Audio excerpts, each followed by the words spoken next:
masekos ekuimba kana ndagara panapa ndonzi Mr. Batani. Thank you. Ladies and gentlemen, my name is Gwenzi, Alexio, the new Zimura board chair. Thank you. Hello everyone, my name is Evelyn Natsai Oyo, also a singer Natsai, and I'm a Zimura board member and the board treasurer. Good afternoon, ladies and gentlemen. I'm Keza Shoniwa. I'm a board member and a legal advisor for Zimura. Thank you.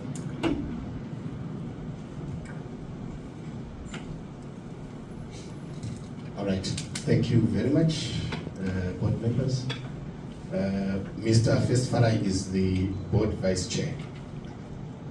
Thank you, and I'll leave this time for the chair to give the press statement. Thank you. Thank you very much, Mr. Makombe. Mr. Makombe is our deputy director at the Zimbabwe Music Rights Association. He's the 2IC, the second in command after Police Mini, who is our executive director for the Zimbabwe Music Rights Association, Zimura. Ladies and gentlemen, like what Mr. Batani alluded to, we had to quickly rush back to the office. I'm sure you appreciate the trying times that we are going through. We had some strange visitors and we had to rush back to attend to them, but all is in order. First of all, I want to thank you, ladies and gentlemen, for taking time to come on such a short notice. We really value our partnership, and I think we're going to have more of these interactive meetings going forward. I think Zimura has been, I could say, an opaque organization in the sense that we normally communicate with our members via our platforms. We've got WhatsApp channels, we've got emails, we've got our Facebook platform. But I think going forward, we need to open up to the media and we have more of these interactions and we have smooth information flow, so that our musicians are not misinformed as they have been lately. There's a lot of lies and misinformation flying around, and us being quiet creates a conducive environment for these lies and misinformation to flourish. And we hope with these interactions we'll be able to share information that is helpful, not just for our members, but the entire music industry and the nation at large. So thank you very much for coming through. I'm just going to run through the press statement, but I want to read it. Semanyoro yaitwa ndenge nchikuita nchikanda to my illustrations kuti munzwisise where we're coming from. So as I've already said, there's a lot of lies flying around, and the belief is that these lies and misinformation and smear campaign is sponsored. We clearly know that in Zimbabwe we now have 2 registered CMOs, and that competition brings with it a lot of disturbances and a lot of theatrics, a lot of dirty games that happen behind closed doors. We've got journalists, we've got bloggers that are on a rampage, that are being sponsored to smear campaigns in Zimura, without even taking time to call, hello Mr. Gwenzi, hello Mr. Batani, is it true that you saw the building? As a journalist, I'm seeing some of my colleagues. I went to school with Marshall, I was at MSU, we did our journalism degree together, as well as Mr. Amona Gerede. We went to school together, and I'm seeing some colleagues from Kosa. We were taught ethics and professionalism. Hear both sides of the story before you go on your platform and say, Kuzimura kurubiwa. Kana kuchibiwa, what do? Do you first of all go by social media, or you go police, noti narabiwa 1,000 yangu, then investigations oitika munhu osungwa kana achiba. Kana tichiba zvekuti ma CID nemapurisa vanotichka vachitisunge. Iwewe, where do you get the bravery kuti approach isusu nekutyisa kwatinoita? So sometimes some of these things are just a smear campaign, baseless accusations, and I think it's not a good thing. We need to be more professional, we need to be more ethical, and report in a way that benefits society. So there are 2 matters that I'm going to address. I think the first, which is a hot potato right now, is the sale of the Zimura properties. Yes, it's very true that we sold our properties in Avondale, but it's not true that we sold the whole building. Zimura owned only 2 small flats within a building. I'm sure you understand that those 2 small flats, a small flat, a 2-bed flat, is meant for a small family, like mother, father, maid, maybe 2 children. But now we've got 20 people working within that small space. And some of our guys from accounts are working within a makeshift space like a kitchen. And it's not healthy, even the amenities like toilets, You know, it's not sustainable health-wise. We cannot risk the health of our employees, yet we know we've got something that we can do about it. So a decision was made by the previous board to say, look, let's sell these 2 small flats. They're no longer sustainable for operations. As Zimura, we've been operating since 1982. We need to grow. We can't keep being in such a small place where we can't have our musicians come in a thatched gazebo, interacting, sharing ideas, you know, that kind of situation. We don't even have a boardroom. If you come there and you want to talk to us, the boardroom, you know to address our mirror in some space, which is not conducive for an organization such as Zimura. So we made a decision to sell those 2 flats.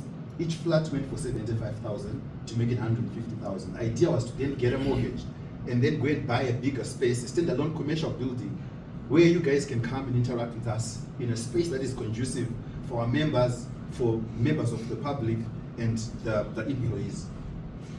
So people resist change. People want to continue being in the same space. They don't like change. They don't like to grow, which is what we're saying. No, we cannot accept that.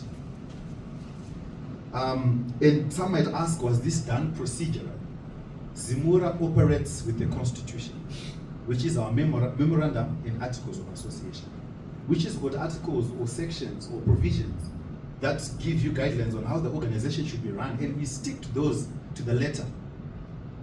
We have got section 41 or article 41 of our articles in association, which gives the board, or which gives it the power to make all the decisions in between AGMs. It's called an annual general meeting because you can only have one. You can't have 3 annual general meetings the same. I mean, ordinarily you'd have one. And it says the board makes all decisions in between AGMs, including the decision to sell a building where you think it's done in good faith and it's beneficial for the members.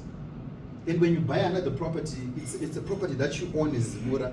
It still remains your property. You have not been shortchanged, and real estate, it always increases in value in time. That flat, we bought it, I think 2018, 2019 for 29,000, but it's gone for 75,000, which shows that real estate appreciates in value. And we also did not need to go for an EGM, because it means every other decision we want to make, we have to call people and say, guys, let's gather, let's make this decision. And how it's very expensive to book that, the venue, even if it's College of Music, it's very expensive. And we can't be calling meetings every time we want to make a decision. So I want to assure our members that this decision was made in good faith, and we did it for the benefit of our members in an effort to grow and to transform our operations. And when we buy the new building, we're going to call all of you to come and see and witness. And today, I think we've made an arrangement, DD, to say there's a combi which should take you guys to our offices for you guys to go and appreciate how bad and how dilapidated our building is. It doesn't match with, we have got 5,200 members. During distribution, you should see them coming to our office. It's not conducive, and we needed to grow. That is what informed that decision. But they will tell you they sold a whole building for 150,000 in Avonda. And you believe it because they sensationalize it. They post about it. There's a blogger who posts about it 3 times a day. Because they are paid. And we know they are paid. Because when we had our challenge with this commercial bank, which was sponsoring a cover band, and they had a huge show at the HICC. And this bank was bankrolling this event, and we knew this band was making a lot of money from it. And Zimura was, no, look, if this band the bank is giving these guys this amount of money, what does the law say? The law says the bank is supposed to give all that money to Zimura, and then that Zimura splits that money into 2 and gives the cover band their share, and gives the original composers of the music their share. And we said, no, instead of 50%, okay, let's get 30%. And this blogger, morning, night, and day, was going, Zimura has no right to collect this money from this bank, has no right. And we're wondering, why is he fighting so much? And 3 days later, he posts a post, thank you, X Bank, for making me your official media partner. So it's about the politics of the stomach. They want to create content, have likes, engagement, get money from Mark Zuckerberg at the expense of musicians, which is not a good thing. And I'm happy that we are sharing this with you. And then we had an issue, I think another issue which is a hot issue. I think that you have heard that one of our employees was convicted of fraud.